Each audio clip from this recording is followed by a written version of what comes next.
Good day and welcome to Letters and Politics. I'm Mitch Jeserich. This week, the country celebrates Juneteenth, commemorating the day of June 19th, 1865, when Union Army General Gordon Granger announced General Order No. 3 that freed the enslaved people in Texas, 2 months after the end of the Civil War and 2 months after almost everyone else was freed from slavery.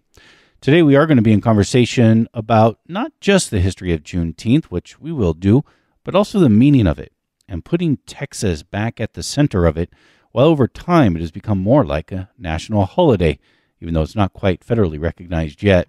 My guest for this conversation is Annette Gordon-Reed. She is the Carl M. Loeb University Professor at Harvard University. She has won 16 book prizes, including the Pulitzer and the National Book Award for the Hemingses of Monticello, An American Family. Her latest book is called On Juneteenth. It's a collection of essays. She joins us via Zoom. Annette Gordon-Reed, it is a great pleasure to welcome you to this radio program. Thank you for taking the time to join us today. Thank you for inviting me. It is interesting to think about Juneteenth, especially in recent years. I live in the California city of Oakland, where Juneteenth has become a huge celebration now. And this is more, it's always been marked and celebrated. But really in the last, I would say, 4 or 5 years, it's taken on even a bigger meaning, fireworks, barbecues, you name it. But sometimes I guess it's easy to forget that this all began in Texas. And for the long time, you'll correct me if I'm wrong, for the longest time, it seemed like it is something that was mostly recognized by Texas, but not as much outside.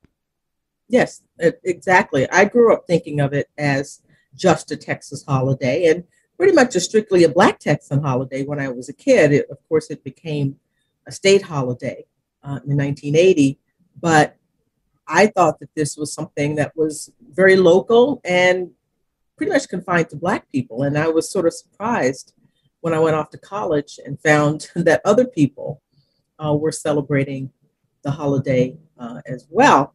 I suppose it makes sense, and I have since, when you think about it, Black Texans who moved other places, particularly California. So many Black people from Texas moved to California. They went west instead of mainly going east and into California, Arizona, and places like that. And they took the holiday with them and said, we celebrated it there, and so we're going to celebrate it here. But you're right. In the past 5 years, it's just taken off around the country. It's been surprising to me. Do you think that corresponds sort of with the rise of the Black Lives Matter protest and what we've seen in movement building over the past few years? I think it's possible. That makes a lot of sense. People are thinking about the question of race and the role of race in American society, and you can't think about that without thinking about the institution of slavery, which deepened, the racial hierarchy in the country. And so I guess if people are talking about that problem, that issue, you wonder, well, how did this all get started? You think about slavery, and then here's this holiday that celebrates the end of slavery in Texas and the general order that talks about equality, absolute equality between the former enslaved people and former enslavers. So I suppose that's it. It's a natural thing when we've talked about how we're in this predicament. We think about the past and we think about slavery. My interest was piqued by when you talked about the migration of Black people from Texas westward. When was that? What was happening around all of that? Well, in the 20th century, my husband's family, for example, are from Arkansas, close to Texas, and their family story is, of wanting a better life, understanding that they weren't going to be able to get it in Arkansas, which is very much like Texas in many ways. And they went out to west. Some of them stopped in Arizona. Others, his family settled in Compton when FDR, when they opened up, not Truman, when he opened up the Army jobs to Black people. So he went, my father-in-law, whom I never met, but went out to work in the shipyards there. So lots of Black Texans went out to California to do that for jobs, looking for a better life. So would this be and they, the Texans took the holiday with them. Yes. And celebrated it there. Could this be considered as part of the what we call the Great Migration, maybe the second Great The Migration? second wave of that, the Great Migration really begins earlier in the 20th century, but this was very specific after the war and the opening up of jobs, federal jobs to Black people, and in the 40s and the 50s, and so it's the second wave of that. And again, as you indicate, people took the holiday with them. I don't know. I don't. Your book on Juneteenth is a very personal book with many different essays. So it wasn't that you went out to write a specific history about Juneteenth, but do you think before this migration out of Texas, Juneteenth was something that just wasn't known around outside of Texas? I think it probably wasn't known as well outside of Texas. Although as I've been talking to people over this past week, people from Georgia told me that their family celebrated this. And I guess they heard from other relatives, but it's certainly nothing like you're talking about. We're talking about now with, large crowds of people, everybody, the way it's sort of really opened up in the past 4 or 5 years. It was something that was known, but not as well known as it is now. And certainly social media has helped this along too, I think. Yes. In the past couple of years. I mean, there was a spike. Someone was telling me a spike in searches about Juneteenth last year. And people just continue to have this interest in it. It seemed like last year it reached its apex in notoriety. Yes. Mm-hmm. Yeah. We'll see what happens this week. I suspect it'll also be quite big. I do want to ask you about Juneteenth being a Texas holiday. I'm talking to you from California, and I think of a state holiday that's not a national holiday yet. I think of the fight for Cesar Chavez becoming a state holiday here. Was there a struggle to make Juneteenth a holiday in Texas in the 1980s? What do you think is important to know about Juneteenth becoming a state holiday there? Well, I don't know how long the effort took place, but it was not. I don't think it was a bitter fight for it, but it took a while, and I think there just came a moment when whites began to celebrate it. I recall before I went off to college that there were more sort of local news features about Juneteenth.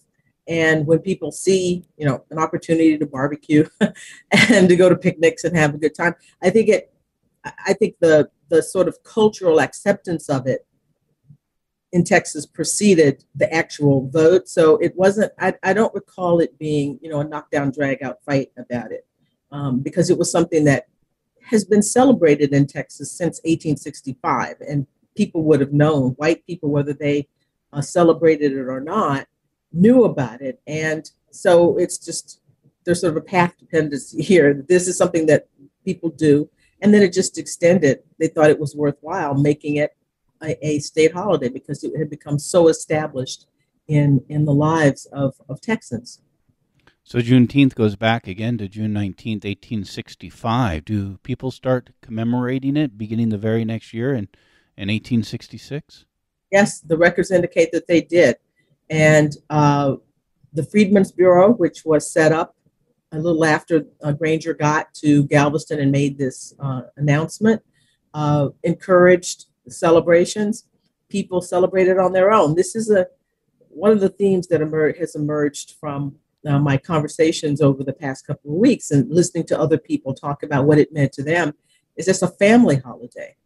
So even if there were not like public celebrations, which later came, people celebrated in their homes. They celebrated at church. Church groups did that as well. In 1876, 4 men in Houston bought land so that they could have, for the specific purpose of celebrating the day. And it was called Emancipation Day then.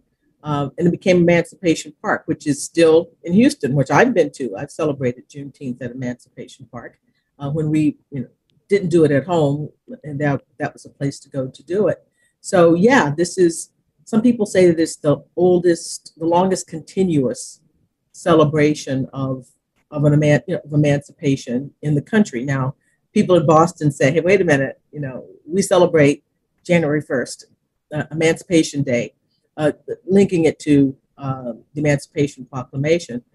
So I don't want to get into a battle of the network holidays here, but the point is that this is something that has Juneteenth definitely is something that people have been celebrating, and the pictures, the wonderful old pictures of people. I was on the cover, I had the privilege of having the book on the cover of the New York Times Sunday Book Review, and they had the most gorgeous picture of a family of women in this wonderful carriage with carnations, white carnations, and horses, everything all done up. I mean, just wonderful old photos of things at the turn of the century and in the 20th century. So, yeah, this is a well-documented point of celebration in Texas.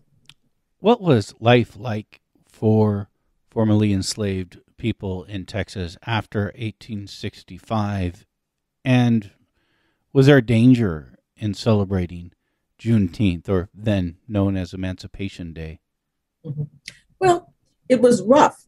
It was tough. If you think about the fact that announcing the end of legalized slavery was such a change in status for African American people and for enslavers as well, people who had property interests in Black people and people who aspired to have property interests. Lots of times people say, well, only a handful of people or a small percentage of people own slaves in the South.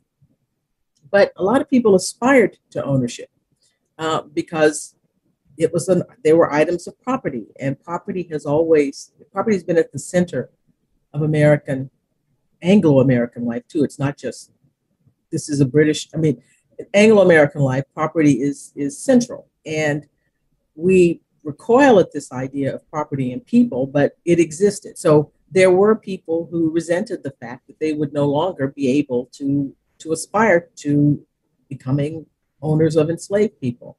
So there are instances and there are records of people being whipped for celebrating and being threatened for celebrating. And even outside of the context of celebrations, there was retaliation against the freedmen because people were resentful at what had taken place. So there was this, I've said it's there was a lot of hope in the middle of a lot of hostility on the part of people who didn't want the world that they knew to change in that way. Seems like celebrating Emancipation Day in the decades following 1865 were a bit of was a sense of defiance in of itself. Oh, absolutely, absolutely. And I think of the people who bought the land, who said, okay, again, this notion of property, right? We're going to have something that we own where we can go and have this public celebration. And people continued, as I said, to celebrate it in their homes and so forth. But it was certainly in those early years and for many years, something of an act of defiance in the midst of the hostility that people had for them after their status changed. When you talk about the importance of property and what is property for Anglo-Americans in particular, I couldn't help but think of another recent interview I did with historian Bruce Levine, who wrote a book on Thaddeus Stevens, sort of seen as the leader of the Republican Party, the radical Republicans, actually, which was a minority of the Republican Party. But something he said to me that was very fascinating is Thaddeus Stevens was successful in pushing to make sure that the Civil War was about ending slavery. He was successful, almost successful he was successful in impeaching Andrew Johnson. He wasn't convicted, but he did get impeached in the House of Representatives. And I know you've written a biography on Andrew Johnson.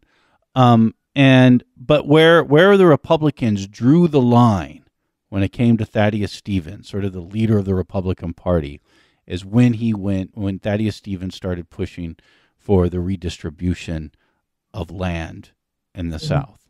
He said that's where the rest of the Republicans drew the line and said, we cannot go forward with you on this. Mm-hmm.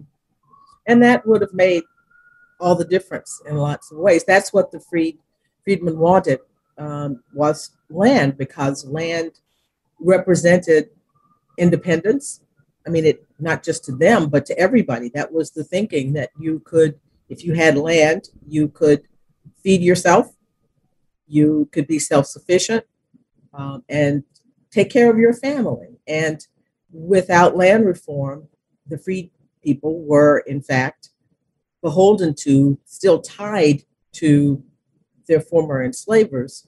And that's how you end up with the system of debt peonage, which was sort of a form of slavery. It wasn't slavery. They were not, selling people's children down the river.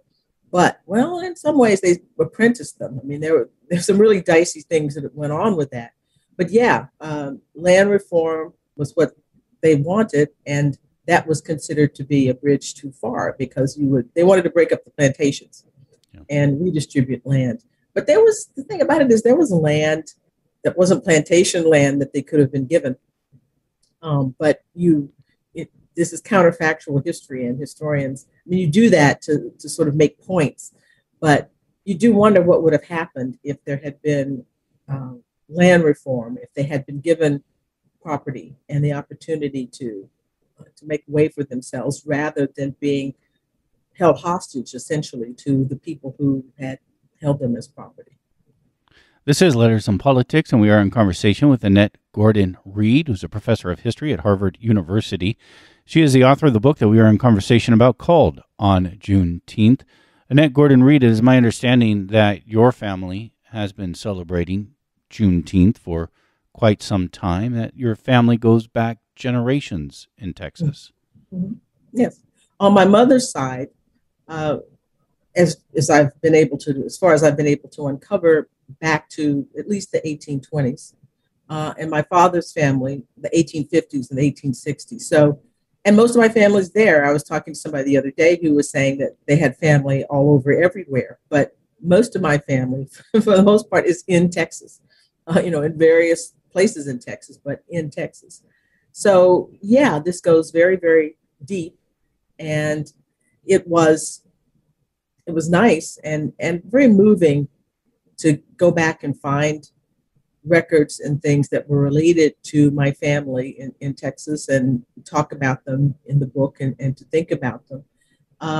And I grew up celebrating Juneteenth as a child, eating the traditional foods, barbecue, red soda water, red drink. What's that? What's red soda water?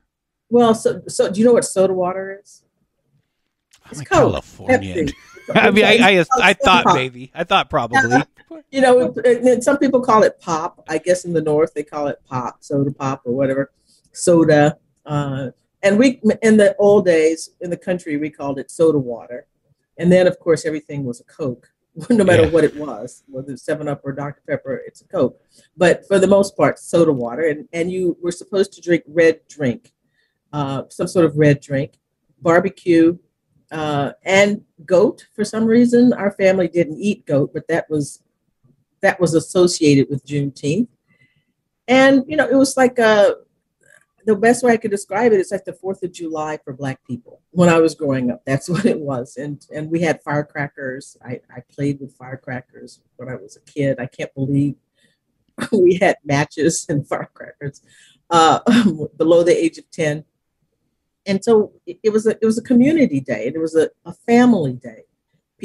Kids always hung out together, but this is the day that parents, grown-ups, adults came to, went to one another's houses and visited, and, had meals together, shared meals together, played dominoes, those kinds of things. So it was very family-oriented.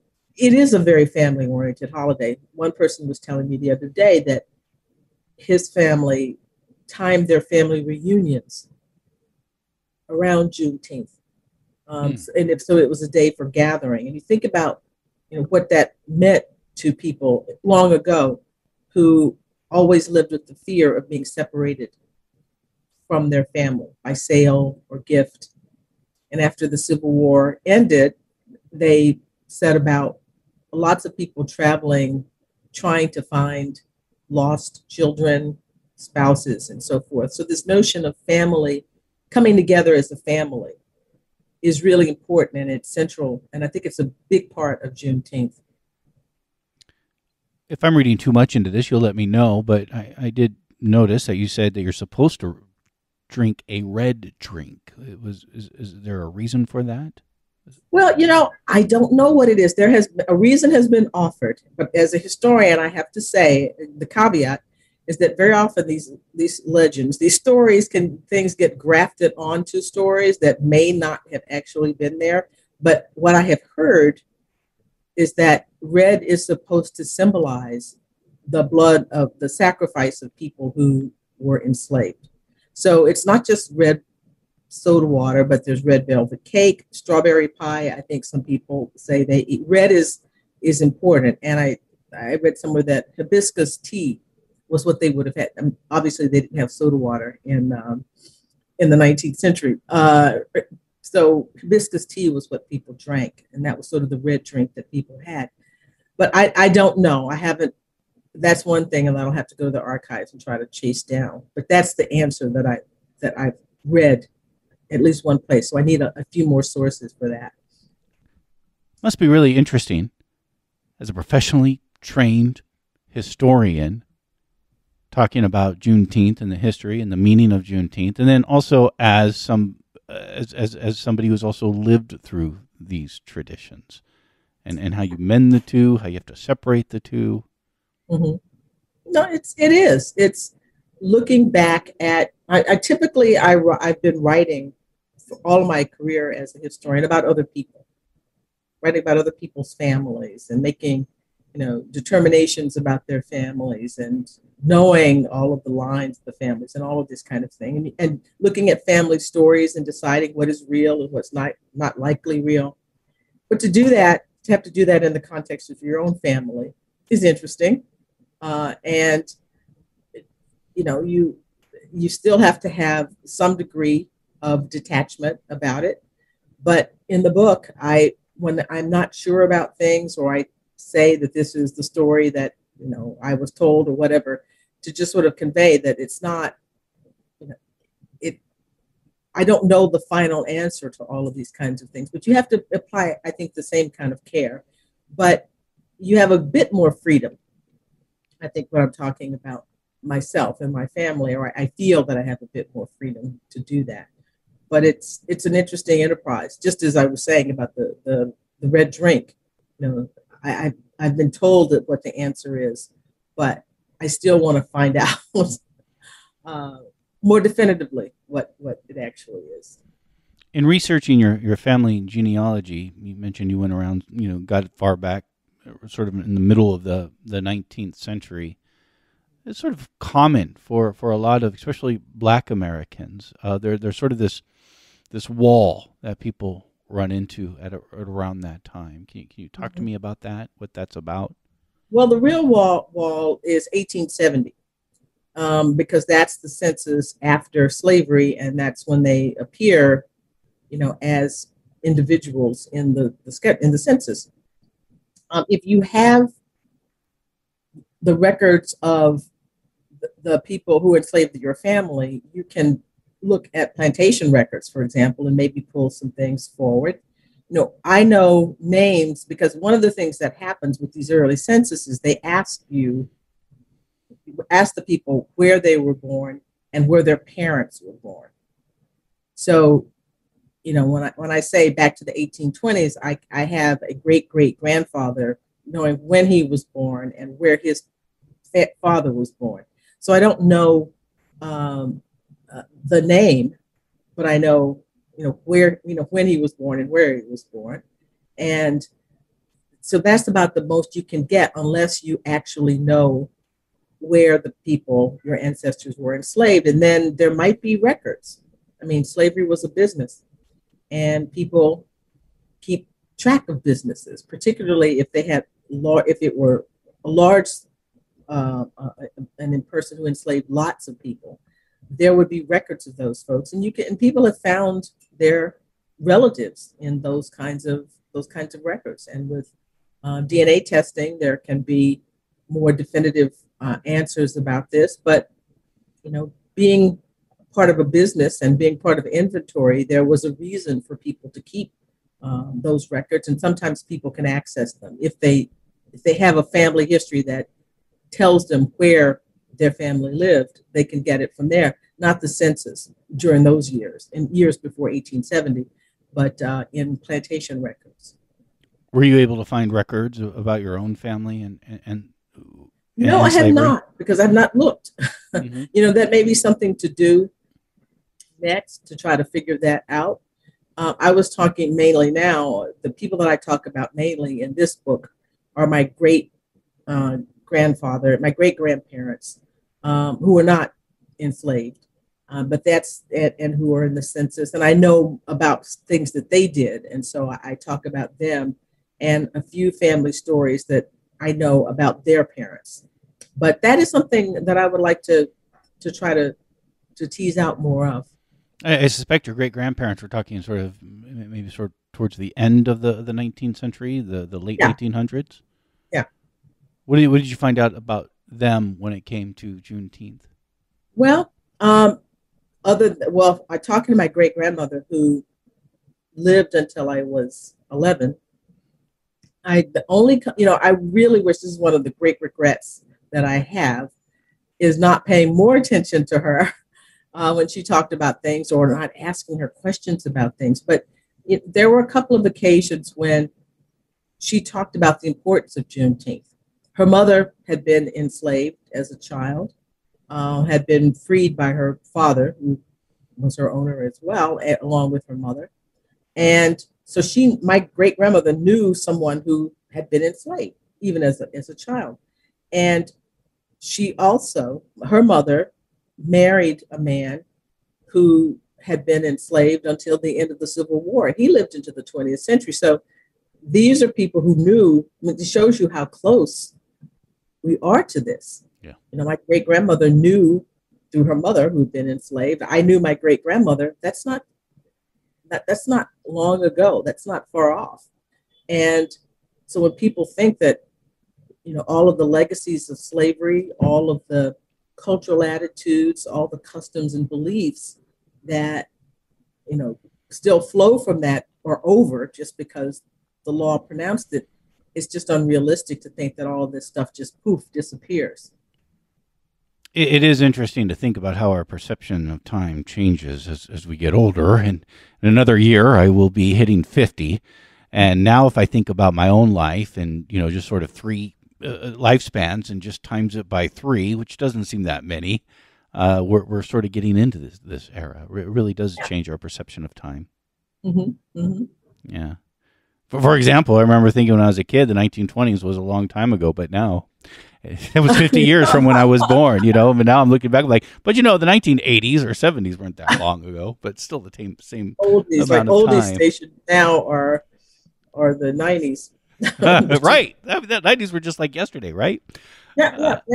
It feels that way.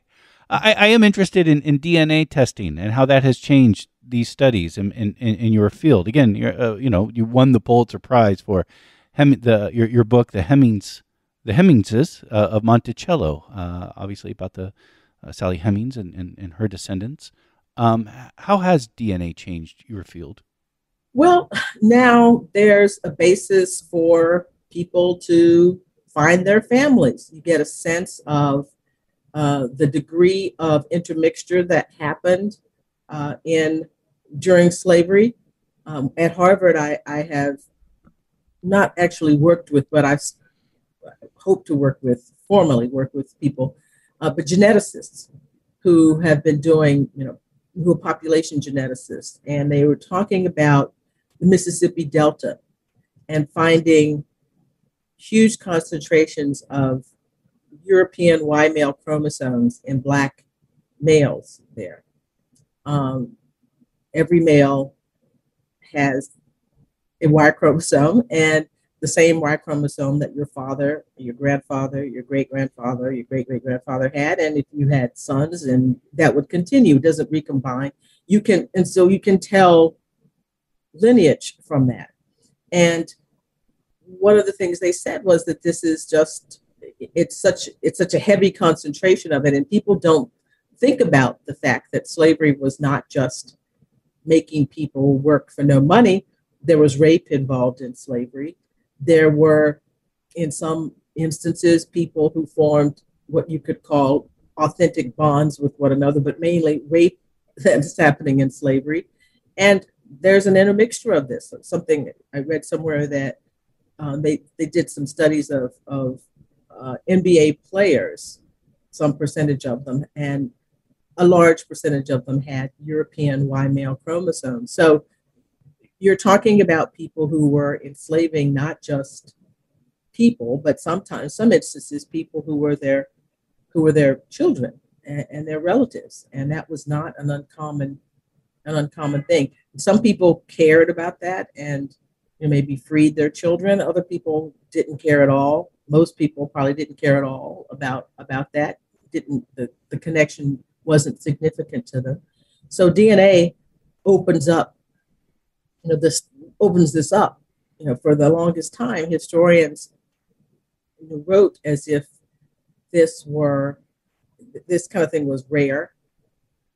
African Americans never bought that, because we go to our family reunions, and if you go to a family reunion of Black people, the people are all different colors, all different hair textures, and usually the older people, at least in my family, the older people are more mixed, more visibly mixed than the younger people. So we knew what was happening back. Meaning they were lighter skinned? Lighter skinned, yeah. Lighter skinned, different hair texture, those kinds of things. So we know that Blacks are all the different colors of the rainbow. I mean, when the cosmetics people mix up cosmetics for skin, for whites, there may be like 4 or 5 different colors. For Blacks, is in the 20s, because we all have different shades of skin, all different, because of our backgrounds. So yeah, DNA, even if you're not finding your individual family, it has helped historians talk about the rates of intermixture. And what it looks like, what these geneticists were telling me, just as sort of the punchline to this, is that it's like conquest. This is what the genetics of a population that has been conquered looks like. The conquerors, the males' DNA goes into the conquered population. The DNA from the females, conquerors, not so much, because they're not, not so much. It's really male to female, transmission. If you want to put it, transmission sounds like it's a disease, but you know what I mean. It's conquest, and so that's an interesting way to think about slavery. Is a form of conquest, and when that happens, this is what males do. They have control over the females in their own population, and they took control of the women of the conquered population as well. That is very interesting to me, and I've never thought about that. But as you mentioned, going to a family reunion, quite often you would see the older members of that family being lighter skinned.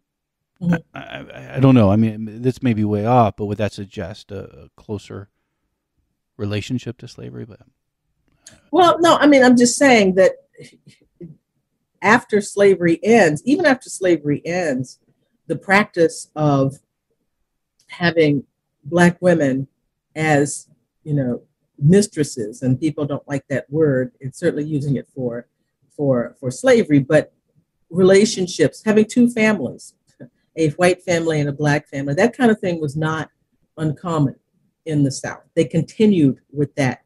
So I think that white men in the 18th and the 19th century were used to crossing the color line in that way, much more so than today, or for most of the late 20th century and the early 21st century. So yeah, the mixing, there was a lot of mixing in slavery. Is forced. Yeah, there was. Is what we have learned then from DNA testing, was that absent from the written record? It was not absent from the records of Black families. Yeah.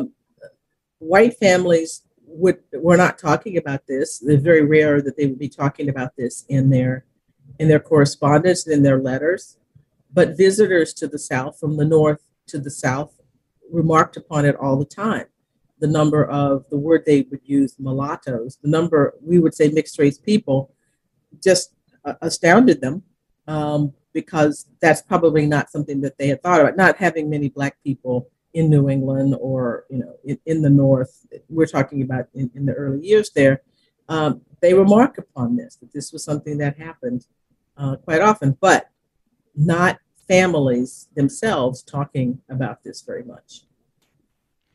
Annette Gordon-Reed is our guest. She is a professor of history at Harvard University. We are in conversation about her book, which is called On Juneteenth.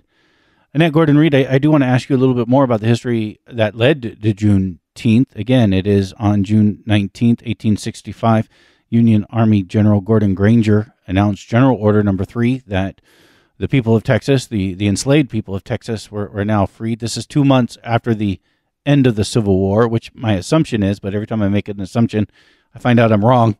My assumption is most people at that point are already have been freed. What happens? Why is Texas 2 months behind? Well, Texas is 2 months behind because even though Lee surrendered at Appomattox in April, the Army of the Trans-Mississippi kept fighting.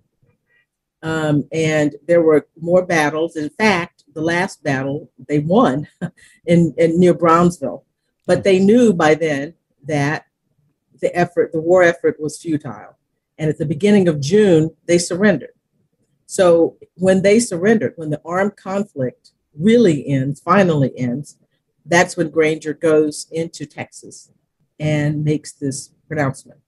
So it's not, it's sort of portrayed as if people didn't know that this was the case, that they knew nothing about the Emancipation Proclamation. There's no reason to think that's the case, but they're still fighting. The United States Army was not in control of that area.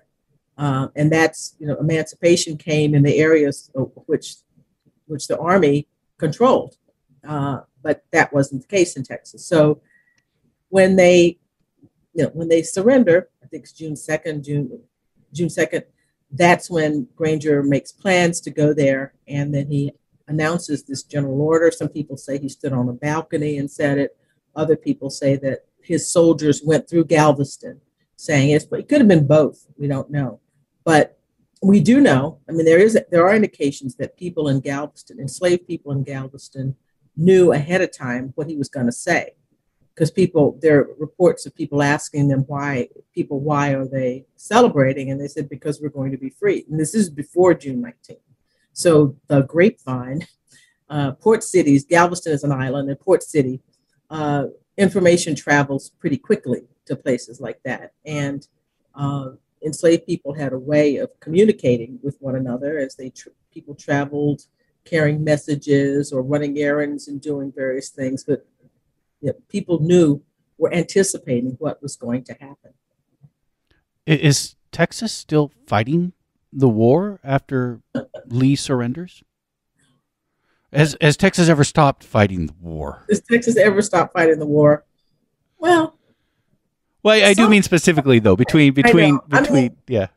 Well, some Texans may have still been fighting the war metaphorically, but they don't define Texas, So there are people there in Texas and in other places who still, maybe think of themselves as Confederate.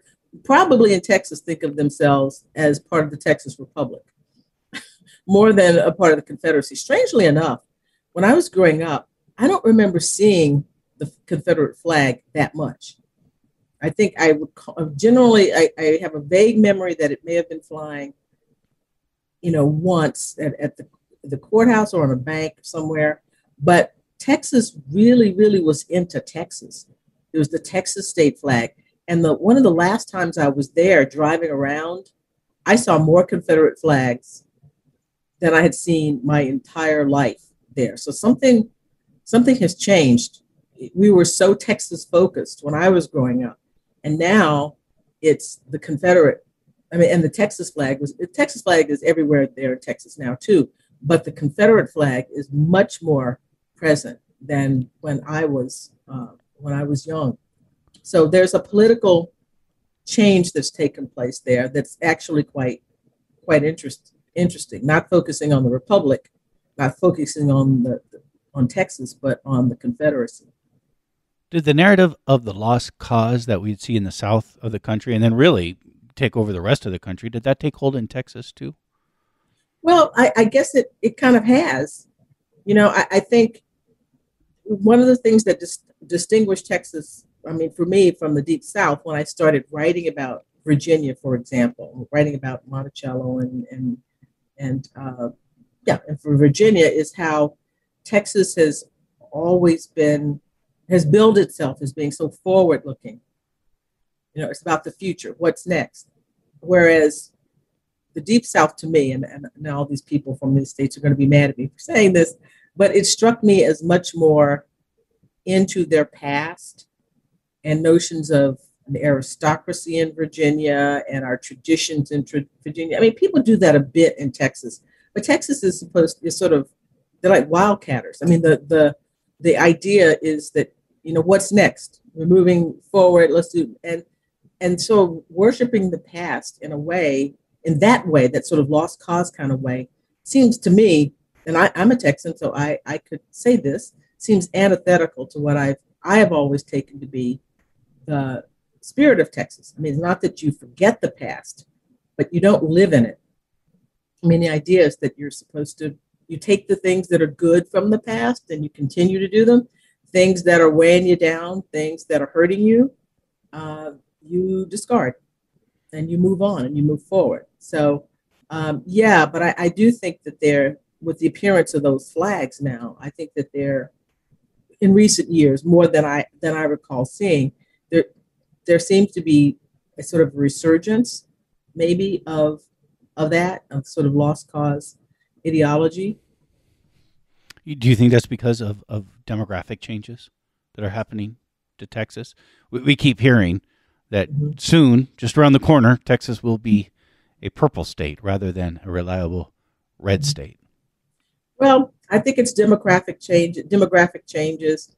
I think there's some defensiveness about that.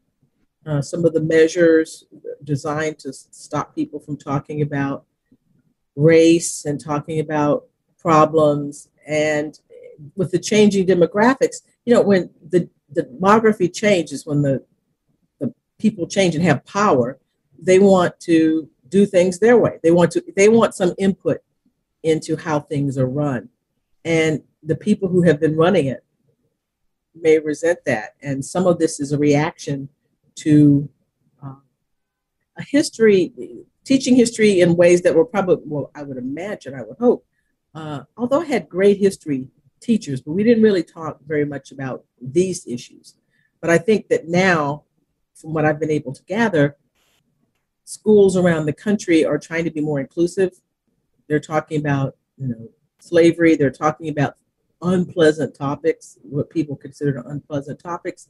And there's a defensiveness about that, trying to stave off those discussions. So I don't think these are moves that are made out of strength. They're moves that are made out of fear and concern about losing control, I think. It is interesting to think about Texas historically, or even in the popular imagination. I'm even guilty of this. I used to, when I would think of Texas, I think just automatically would come to mind is a white man, a cowboy. Mm-hmm. Mm-hmm. But Texas is clearly much more than that. Yeah, no, and I say it's been constructed. You think that because in Hollywood and they've promoted this, Texas is constructed as a white man. And what does that mean for women and for Latinos and for people of African descent and Indians?